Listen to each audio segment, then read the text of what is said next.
I say the first thing you have to do is show up, stand up, and lift up. If you don't Whoa. show up, Yeah. how do you find that opportunity? How do you bring your best? And then if you don't stand up as you did to your idea, for yourself, for your team, then even if you have the best idea, even if you become an entrepreneur, if you don't stand up and show up, you're going to get rolled over. And then the process of lifting up others, people will bring their best when you invite them to do that and you reward them and you recognize them for doing that.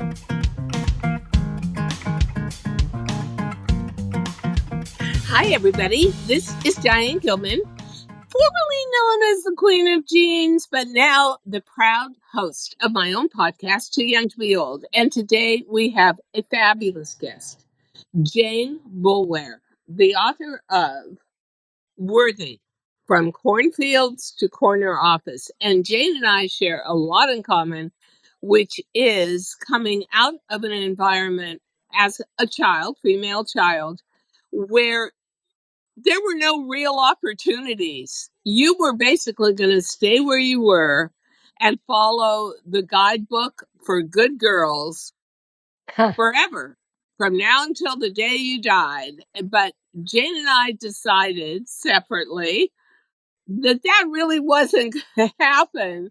And I got to ask you, Jane, and this is hilarious. You talk in your book about your beginnings in rural Iowa. Mm-hmm.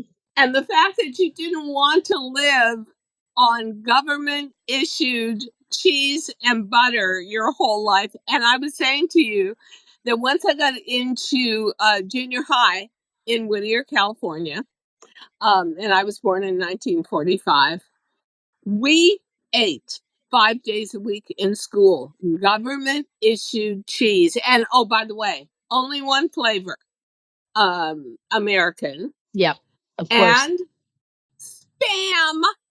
It's And the I can spam that tell kills you me. that I not only am completely horrified by Spam at this point in my life, but I won't even eat cheese. I don't have good memories of cheese. And it was like, Oh, oh my God, Monday is cheese and bologna sandwiches. Tuesday is tacos, cheese tacos. Wednesday is cheese burritos. I mean, school, I dreaded those meals. Talk to me. You're 60 years old. And so for you and me, very few opportunities for little girls who dream. I was in Whittier, which was a very tiny town, 60 miles out of LA. Could have been 100 billion miles out of LA.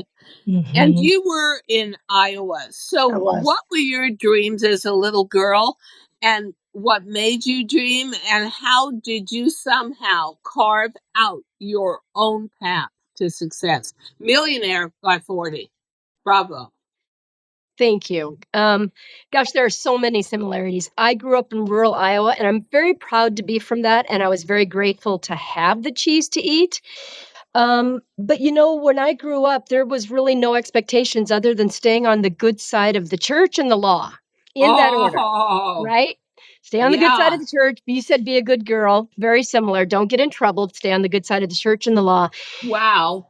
But I didn't dream and have aspirations because I grew up in such a small community and did not have a lot of opportunities to see what was even out there, that I didn't know what was available until someone in high school pulled me aside and said, "What are you doing after college?"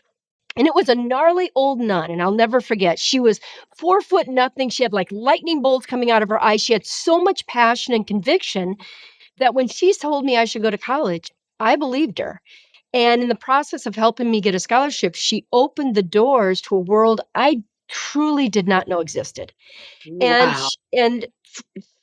my credit is every time there was an opportunity, even though it made me afraid, I said yes. And I tried, and I didn't let my circumstances or my limitations or those people who said what I can't, won't, or shouldn't do limit me. So, That is so interesting. So I was somebody who was born to do what I did, be in mhm, fashion. But at the time, number one, apart from Coco Chanel, there was not one female fashion designer. And even today, Jane, the entire industry is funded and run by men. But my Not as parents much has did. changed as we need it to be sure, which is Exactly. why I'm a big supporter of other women and getting them to the Oh, top of the tower. Because I yeah, always say that's so success true. isn't getting to the top. Success is helping other people get there. When I just started my new career, which is authorship, I'm about to start writing my fourth book. I'm in the midst of writing an anthology book, so I'm part of a third book. My staff is all female, That's fabulous. all female, And I'm and certain that they rock. I met some of them and they're terrific. I wouldn't have them otherwise. But I just think women don't get enough chances. Women are never in a level playing field, and you know what? This podcast is so relevant because International Women's Day is coming up. It's March Yes. 8th. And if you're going to ask me to do a podcast about International Women's Day, I'm going to tell you, ladies, we is in some trouble. We is in some dark times. Do you know?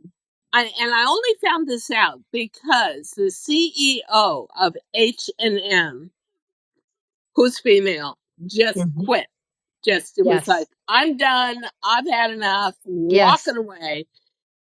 I found out that only 8.2% of all major companies internationally have a female as a CEO, and almost 90% of those CEO females took over a company that was in trouble that a man did not want to run.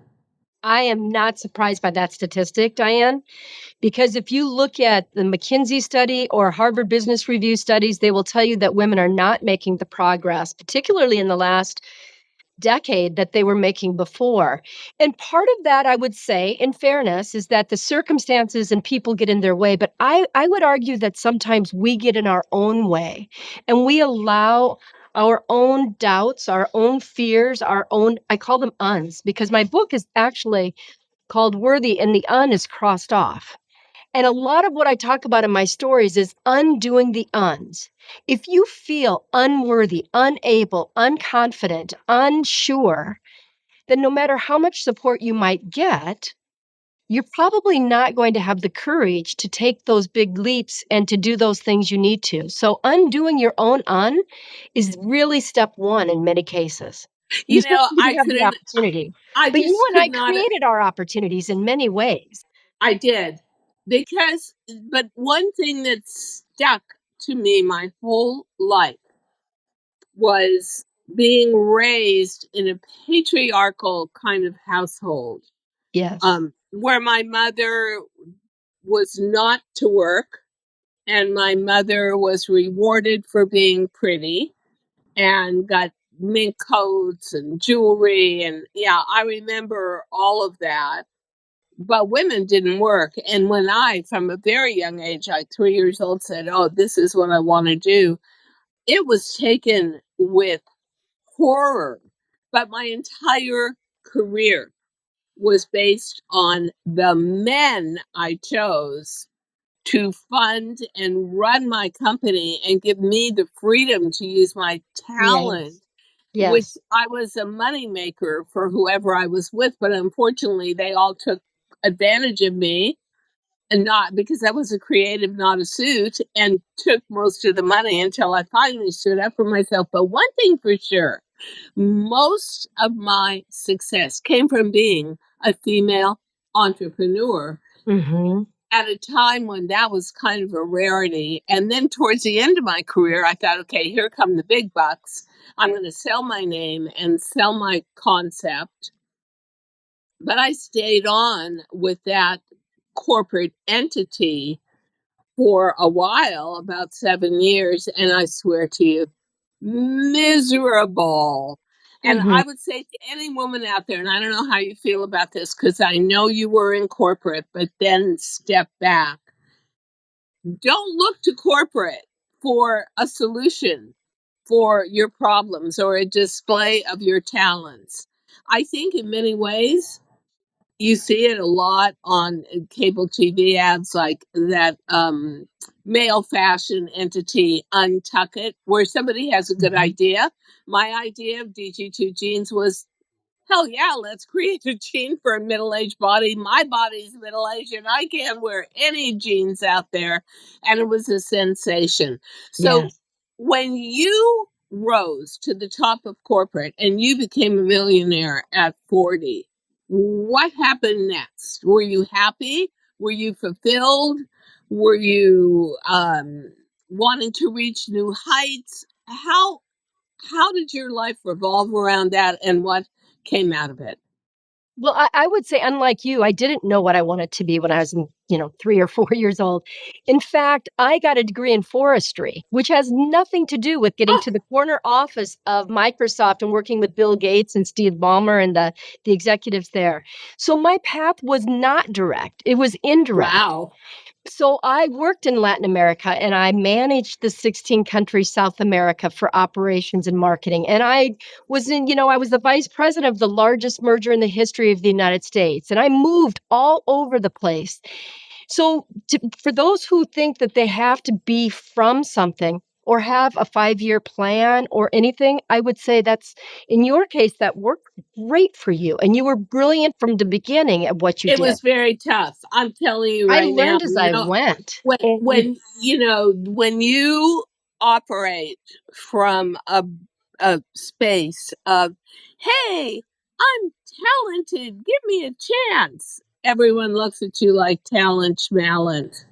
The I minute didn't you have that start making experience because money, I it's worked with different. people from technology and people who had multi-generational wealth and were very like men generally in technology, specifically at Microsoft, which was very different than Kimberly Clark, where I had men who were very supportive and very smart and very interested in driving the business collectively. But the culture at the time of Microsoft was I didn't fit in, truthfully. So I never felt like I've made it. This is it. I've reached the pinnacle and I can lean back. The type of person that I am and the type of person you are is we lean in and we lean forward and we continue to stretch and grow. And I've learned I used to feel as though it wasn't okay for me to be afraid and that I didn't want anyone to see that I was afraid. But I learned that when I'm stretching, when I'm growing, when I'm doing new things that haven't been done before, of course I'm going to be uncomfortable. Of course I'm going to be afraid. And that's okay. That's like you. I mean, you aren't giving up. You're not sitting back. You're leaning in, doing this podcast and You sharing know, your gift. there's a saying, and it's called being a super ager. And super ager Mm, means that you don't give up your identity as you get older. You just get perhaps a little more discriminating about what you want to do with your time. And so I knew I didn't want to retire because I knew that my entire persona was based on performance. But what people didn't know about me, Jane, because somebody was just saying to me yesterday, oh, Diane, you're so confident in front of a camera and you're so relaxed. Oh my God, are you kidding me? I have one of the worst cases of stage fright you will ever wow. talk to in a person. Uh-huh. I used to curl up in a ball in bed before my TV shows and just say over and over again, oh my God, I'm going to fail. Oh my God, I'm going to fail. Oh my God, I'm not going to make them enough money. Oh my God.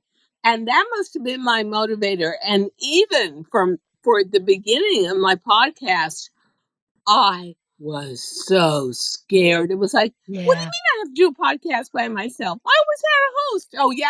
Well, But I look, didn't you are really love doing the it. hosts, but at least they were there to complain about. So, I think that part of being a successful female at any point in your life is exactly what you're saying. You break through that fear and Yes. you find your path. And you may have to build your stepping stones as you go, like you and I, because I mean, when I You got have into to forge fashion, your own path in many cases. And yeah, I there think was it no is one like still me. true. I wrote this book And it's not called Jane Boulware, look what she did. It's called unworthy. It's called that because I wanted to come up with stories about overcoming the circumstances in my life. And some of them, as I Yes, clearly my career path is perhaps unconventional, but the feelings that I had, the limitations I put on myself, the concerns, the worthy, unworthy, I think is relatable to everyone, no matter how old or totally, young you are. And totally. and so there's 2 things I'm keen on now is one is sharing and encouraging other women to take risk, to advance, to never feel that they're too old to do something because 'cause you're not. And the second thing is I want to give back like I've been given. So all the proceeds in this book are being donated to Boys and Girls Club so that other young girls or young boys have that opportunity to become what they're meant to do, to do what you did, to live your dreams and to strive. Living your dreams, I assume, has its place in society, no matter what decade you're born into. And for me, it took me a while to get into a profession, and you became a millionaire at 40. And did you think to yourself, okay, now I've truly made it, but I want more? I want more money, honey, or I want more recognition. When you hit that pinnacle, and it took me until I was 60, but hey, whenever you hit it, it's like you're looking at your bank book and going, oh my God, thank you. At least I'm not going to starve to death. Uh, Yeah. how did you feel and where did you decide to go with your life? So you're 40, you're now a millionaire. You've Mhm. been with a really prestigious, rule breaking company. What's next for Jane at the age of 40? It's what motivates me. Money is not a huge motivator for me. Yeah, me either. Me So either. I I kind like of, it. the milestone, this sounds terrible. It kind of came and went, in that it was an outcome of what I did. It Uh-huh. was an outcome. And and don't get me wrong, I appreciate it, but it enabled me to have that freedom and to have that confidence to continue to move forward in a way that was true to me. The biggest challenge that I had when I went to corporate America at Microsoft was that the way that I wanted to lead, the way that I learned to lead as a woman was different than the culture allowed. It was very, it was eat your young, truthfully, the culture at that Woo! time, very much so. And so having the financial freedom, if you will, by having the money enabled me to take risks and to say, well, I'm going to be a leader in the way that is true to me. I'm going to support other people in a way that is true to me. I'm going to build businesses in a way that I know is going to be is true to me. And I'm going to do it in a way that lifts up other people and inspires other people. And Diane, you don't have to, it's okay to say, I don't know. I don't Yeah, have the answers. I'm learning and surround yourself with people who are better than you instead of being threatened by them. And that that was is the key to my continued success is that honestly, is a huge key. Yeah. yes. And I also Oh, I'm say not that confused that the people you're the around me leader. supported me and I grew from them. If you're the leader, don't set up an atmosphere where nobody can tell you the truth. I would rather you tell me the truth if I'm lousy at something, if I'm doing a photo shoot and it isn't looking good. Okay, the only way you can improve is if you stop what you're doing, admit that maybe you need some outside support here and help. And, for me, I had a very direct line to my audience and my consumer. And I think if you asked me what was my greatest strength as Mhm. a designer, I would tell you I listened to my female community of DG2 girls. If they said they hated a fabric, we didn't use it anymore. They said they needed bigger waistband, we made it bigger. But that was so unique Yes. for me, for my industry, which was all Yes. about be in an ivory tower. You're a designer, you're brilliant, nobody should tell you what to do, and you're just going to create stuff and people are going to wear it no matter what. By the time I really got to the top, tele-retail was happening, but there were so many companies out there. I mean, where was the room for a new jean company? Well, there was when you made a jean for a middle-aged woman who was imperfect. So I say, how and what advice would you give to a woman who's saying, I'm not sure what I want to do. I think I might want to be an entrepreneur. I've been in corporate for a while. How important do you think it is to find that niche business? I think, first of all, you have to be passionate about what you're doing. You really do. I mean, you were So passionate true. about fashion. So within fashion, you looked for the opportunity. The challenge is in doing something you're just not excited about and trying to find the opportunity within that, you still won't be terribly excited about it. For me, I defined my passion as I enjoy building businesses and people. And I can do that. I've done that on diapers and I've done that in technology. Talk about spanning the gamut. I've done that in the United States. I've done that internationally. I've done that, throughout my life. And the skills that you bring forward and the way that you build businesses and build yourself, as you said, is through other people. And when you're really listening, when you're really seeking to understand and solve a problem, you will find the opportunities. You'll find the opportunities to fill a need, to support other people, to lift up other people. I say the first thing you have to do is show up, stand up, and lift up. If you don't Whoa. show up, Yeah. how do you find that opportunity? How do you bring your best? And then if you don't stand up as you did to your idea, for yourself, for your team, then even if you have the best idea, even if you become an entrepreneur, if you don't stand up and show up, you're going to get rolled over. And then the process of lifting up others, people will bring their best when you invite them to do that and you reward them and you recognize them for doing that. You and I both know, Diane, this podcast didn't happen by itself. You have a team of fabulous women that help support you. And look what And you've been able to do with it. I want that woman's point of view. I want that women's touch. My audience is basically women over 50. And I don't think as older girls that we are offered enough opportunity. Certainly, Yeah. my piece of advice, but I think you're much more qualified to give it than me. If somebody says, what should I do with the rest of my life? I've just been fired from corporate. I'm 55.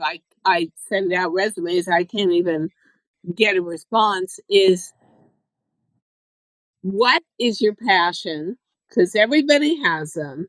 What can you do with it to monetize it? And maybe being a single practitioner past the age of 50 is a much better way to go. And I'm going to ask you this question because you are far more qualified to answer it.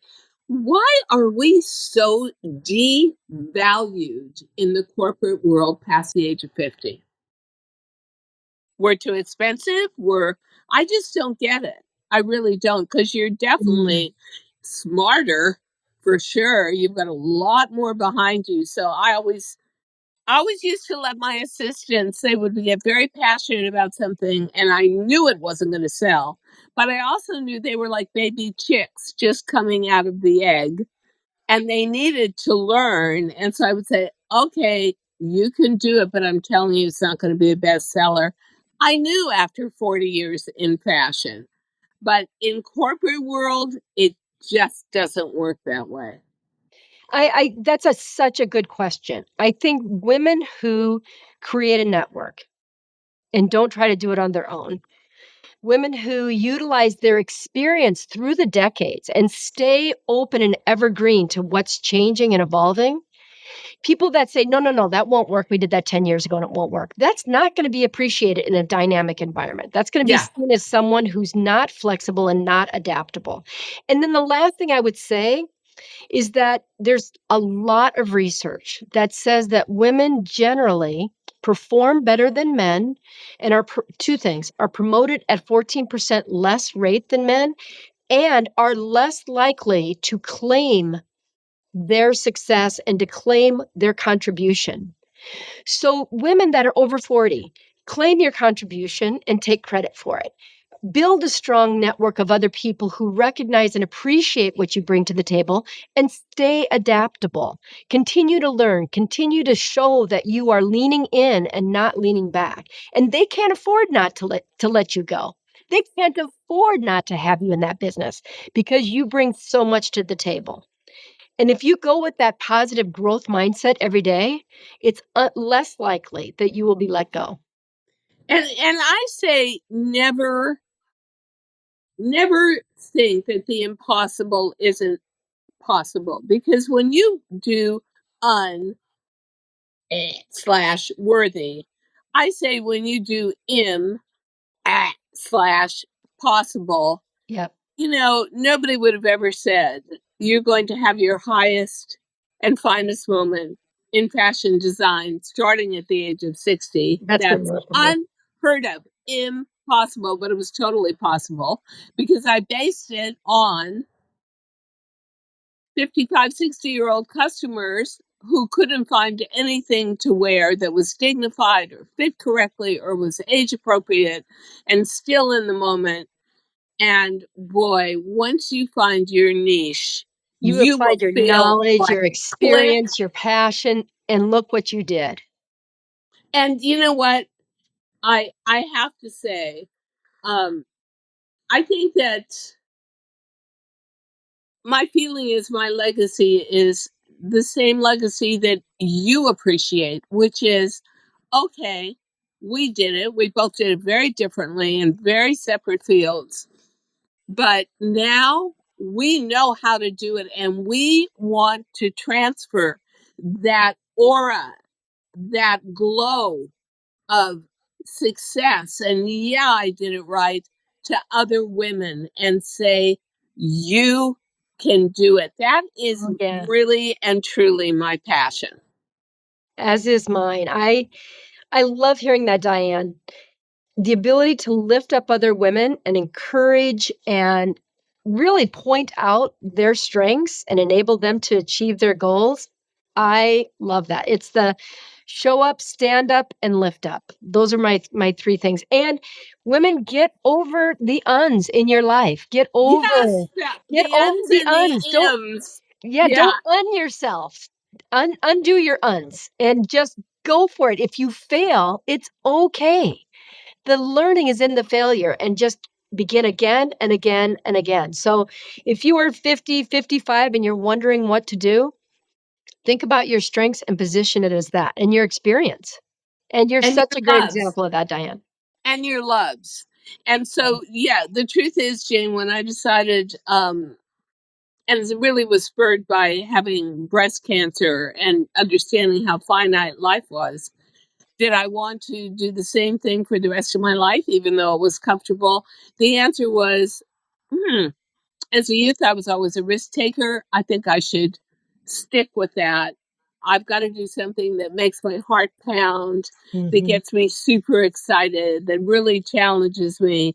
And that will lead to another success, because the real truth was I did not want to be a one note song. I wanted to be a symphony with a lot of different notes. And I didn't Mm. think I was hitting that. So I say this to women: we need to value our lives and our talent more.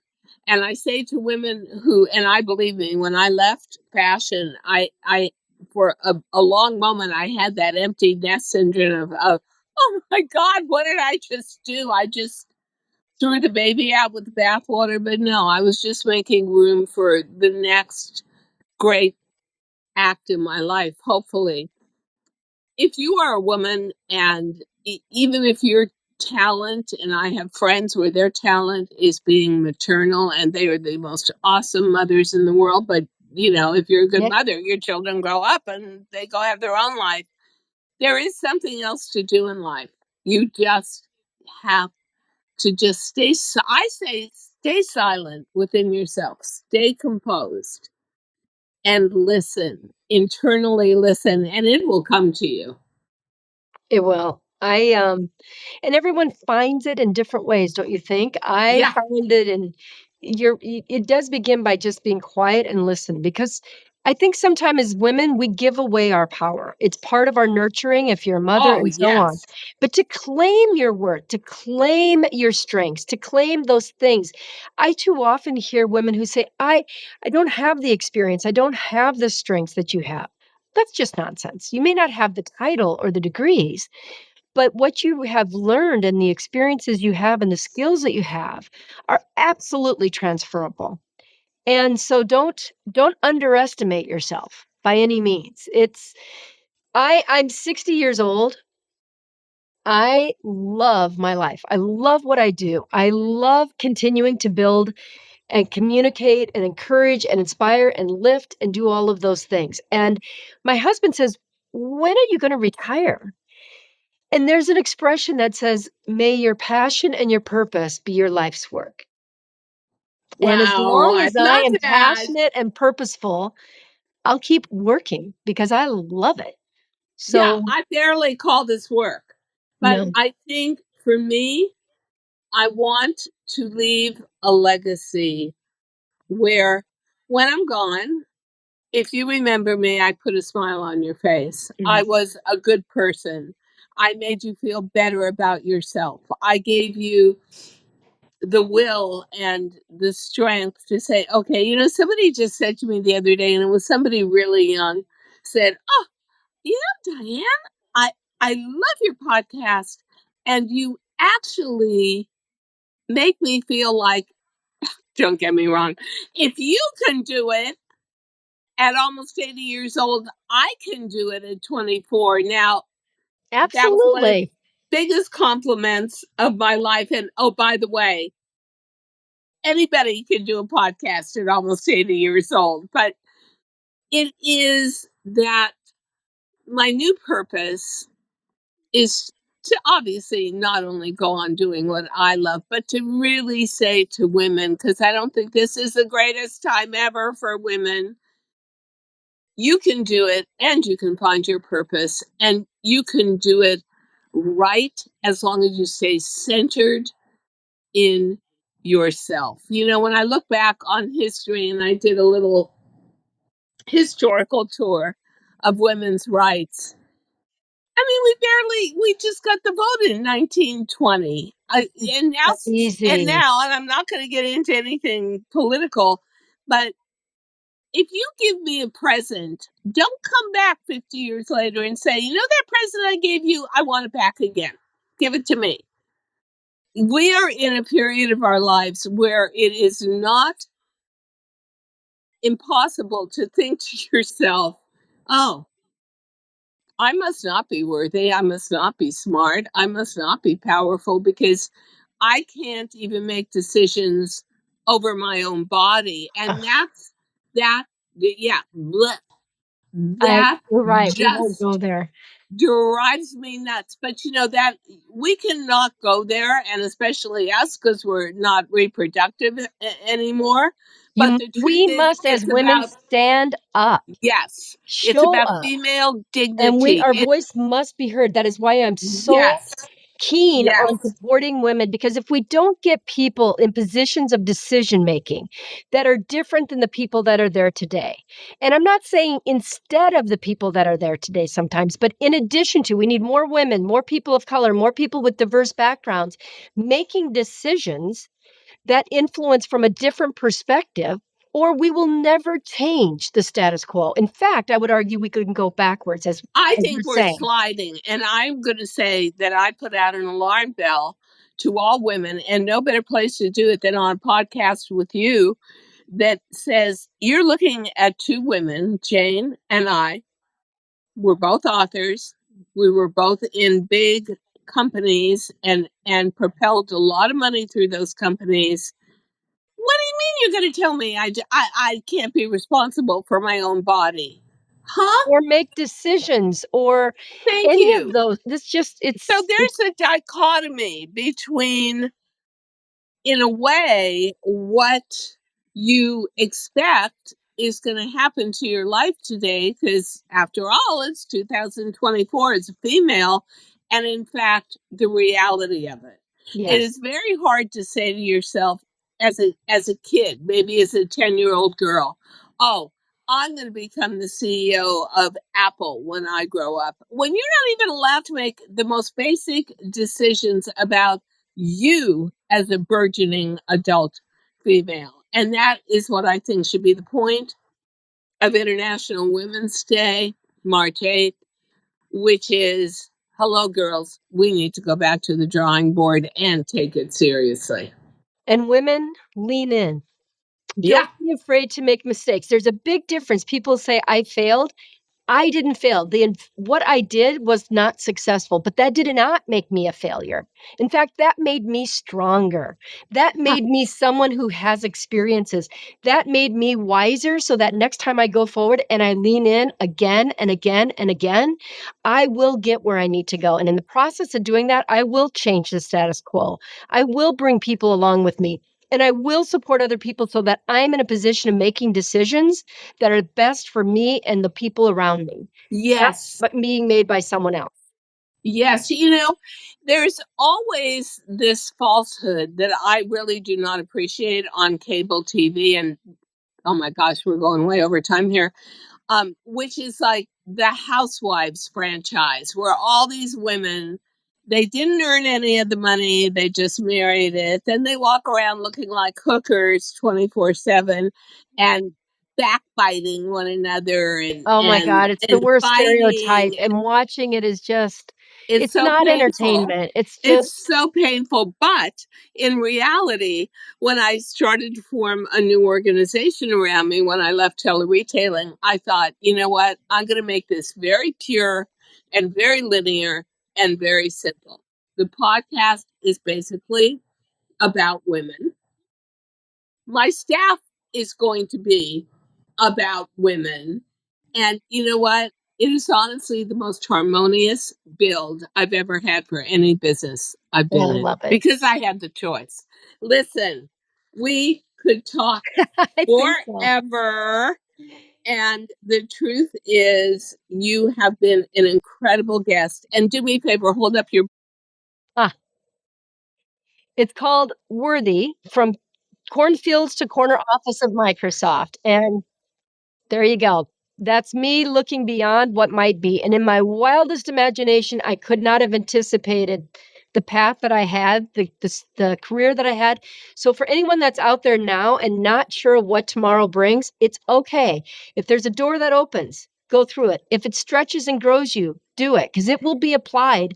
Maybe when you're 60 and you're starting a business, who knows? But don't limit yourself. Yeah, Read that this is book. so true. All proceeds are being donated to help to provide scholarships to young adults at the Boys and Girls Club. So please consider buying my book.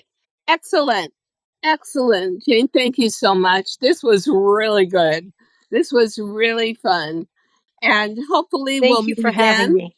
We'll meet again in the future, and it'll be for another International Women's Day, and we'll be much happier about our station in life as females. Thank you.